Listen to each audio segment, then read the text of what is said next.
It is time to live it up. We are making pizza beans. Grab yourself a pan. We need some olive oil. I've chopped up an onion. Let's cook that up. Let's cook that in a tablespoon of garlic. We need to soften those onions. Let's sprinkle on oregano and cook it for 30 more seconds. We need about 5 ounces of spinach that we're going to add in bunches. Mix that in and allow it to wilt, and then you keep adding more spinach. We need to add 2 drained cans of cannellini beans and a jar of pasta sauce. I'm going to cut up some pepperoni into there.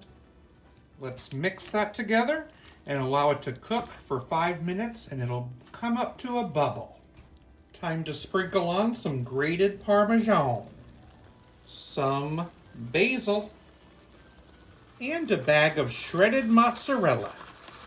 Let's cover that and allow it to melt.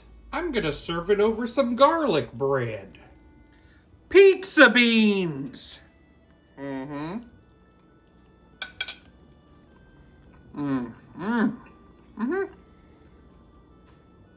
It's great.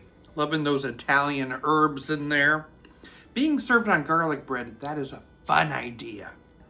And it's not too beany tasting. Probably because we use cannellini beans. But it's delicious and extremely fibrous. And I love that. I think I'd give pizza beans a 7.4 out of 10. What do whales like to chew? Blubber gum.